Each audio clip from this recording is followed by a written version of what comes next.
د ولایتونو پر مرکزونو د وسله والو طالبانو لخوا د ډلهییزو بریدونو په زیاتېدو سره زرګونه کورنۍ د دغو جګړو له ویرې کابل ښار ته راکډه شوي دي. د کابل ښار په شهر نو پارک کې دغه بېځایه شوې کورنۍ وایي چې د جګړو له کبله ترې هر څه پاتې دي او یوازې په یوه جوړه جامو کې یې د کورنۍ له غړو سره ځانونه تر دې ځایه رارسولي دي. ما که در حالت برآمدیم بسیار حالت خطرناک بود. حتی اینم یک لباس رو گرفتیم دیگه همه اولادا را کشیدیم از تنه بیرو برآمدیم دیگه هیچ کدام چیز دیگه خود کتفت ناوردیم. یک کرای راه و این گپا هیچ چیزی نداشتیم پیش خود.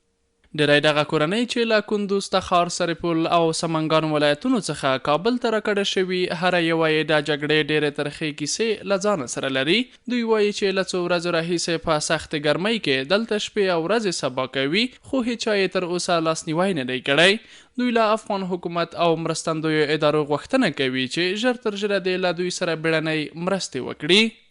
یک لقمه نونم که میرسه فقط چرک از اینانش از هم اشتیر ما یک جای باشه که چهار پردی باشه اگر وطن ما آرام باشم یک دقیقه ثانیه کل کابل نمیتونیم میشیدیم.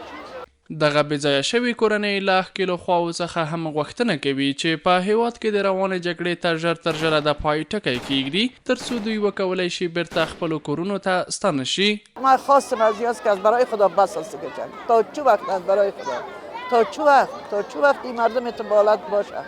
حداقل خودشان اولاد ندارن، پدر ندارن، مادر ندارن، خوار ندارن، بیادر ندارن که تیالت دستری مردم بیچاره و غریب بیچاره انداختن. برای چی تا چه وقت از برای خدا.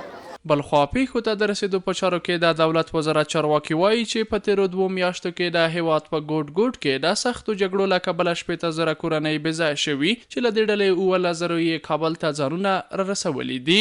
ما در 2 ماه اخیر نزدیک به 60,000 خانواده بیجا شده در ولایات داریم که یک رقم بسیار درشت است و در عین وقت ما 17,000 خانواده بیجا شده تا روز گذشته ما در کابل ثبت شده. د دغه وزارت چارواکي پر نړیوالو مرستندویو ادارو هم غږ کوي چې په اوسنیو سختو شرایطو کې د افغانانو لاسنیوی وکړي. دوی دغه را زیاتوي چې په کابل ښار کې یې د 10,000 بېځایه شویو کورنیو لپاره د یوې موقتې سرپناه بیړنۍ چارې پیل کړي او ډیر ژر به یې د دغو کډوالو په واک کې ورکړي.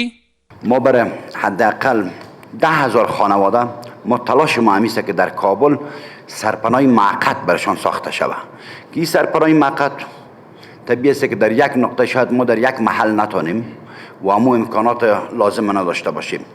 د جګړو له کبله د بېځایه شویو کسانو په تړاو د اندېښنې داسې مهال دی چې په وروستیو کې وسله والو طالبانو د لسګونو ولسوالیو له نیولو وروسته اوس د ولایتونو پر مرکزونو بریدونو ته زور ورکړی او د 6 ولایتونو مرکزونه یې تر خپلې ولکې لاندې راوستي دي.